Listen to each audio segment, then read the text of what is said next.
This video sponsored by BuyMode e-shopping app. BuyMode e-shopping application is one of the online shopping app now available on Play Store and App Stores. Hello friends, நம்ம வீட்டுக்கு தேவையான காய்கறிகள் மற்றும் மளிகை பொருட்கள் போன்றவற்றை நம்ம பைமோட் ஆப்பில் ஷாப்பிங் பண்ணுறது மூலமாக விலை குறைவாகவும் தரமானதாகவும் உங்களுக்கு கிடைக்கிறதுக்கு வாய்ப்பு இருக்குது. இதை நீங்கள் பயன்படுத்துறது மட்டும் இல்லாமல் உங்களோட நண்பர்களுக்கும் உறவுகளுக்கும் சொல்லுங்கள். பைமோட்டோட லிங்க் வந்து நான் என்னோடய டிஸ்கிரிப்ஷனில் கொடுக்குறேன். நீங்கள் தேவைப்பட்டால் டவுன்லோட் பண்ணி ஷாப்பிங் பண்ணிக்கலாம். நன்றி. வணக்கம் உறவுகளே, ஒரு புதிய காணொளியோடு உங்களோடு இணைவதில் எனக்கு பெருமகிழ்ச்சி. மத்திய உள்துறை அமைச்சர் அமித்ஷாஜி ஒரு விஷயம் சொல்லியிருக்கிறாருங்க. அது என்னன்னு பார்க்கலாமா?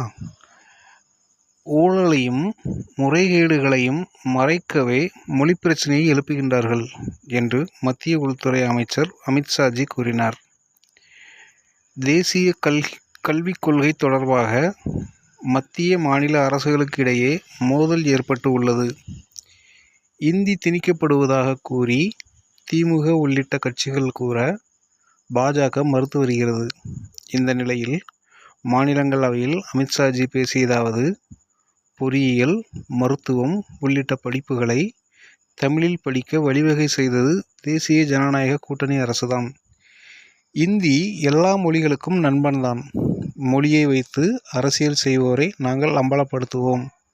நாங்கள் மாநில மொழிகளுக்கு எதிராக இருக்கிறோம் என்று கூறுவதா என்று கடுமையாக கேட்டிருக்கிறார். டிசம்பர் மாதத்திற்கு பிறகு முதலமைச்சர்கள், அமைச்சர்கள் மற்றும் எம்பிக்களுக்கு அவரவர்களின் மொழிகளில் நான் கடிதம் எழுதுகிறேன். தங்களின் ஊழலை மறைப்பதற்காக மொழியின் பெயரால் அரசியல் செய்பவர்களுக்கு இதுவே எனது பதில். மொழியின் பெயரால் அரசியல் செய்பவர்களின் திட்டம் ஒருபொழுதும் நிறைவேறாது. தமிழகத்தில் பாஜக கூட்டணி அமையும் பொழுது பொறியியல் மற்றும் மருத்துவ படிப்புகளை தமிழில் படிக்க ஏற்பாடு செய்யப்படும் என்று அமித்ஷாஜி கூறினார். என்னப்பா, எவ்வளோ நல்ல விஷயம் சொல்லியிருக்கிறாங்க. நீங்கள்லாம் தமிழை வளர்க்குறதா ரொம்ப காலமாக சொல்லிகிட்டு இருக்கீங்க டிஎம்கேல. அப்படி எதுவும் வளர்த்த மாதிரி தெரியல. நீங்கள் ஆங்கிலத்தை வளர்த்து விடுறதுல ஆர்வமாக இருக்கிறீங்க. நீங்கள் எதாவது தப்பு பண்ணிவிட்டு அதை மறைக்கிறதுக்கு முயற்சி பண்ணும்போது மொழி பிரச்சனையை தூண்டி கையில் எடுக்கிறீங்க அப்படிங்கிறத ரொம்ப நாளாக பொதுமக்கள் பார்த்துட்ருக்குறாங்க. அதை தான் இன்றைக்கி அமித்ஷாஜி சொல்லியிருக்கிறாரு. தமிழ்லையே பொறியியலும் மருத்துவமும் வருது அப்படின்னா அது அநேகமாக அமோகமாக எல்லோரும் வரவேற்கலாமே.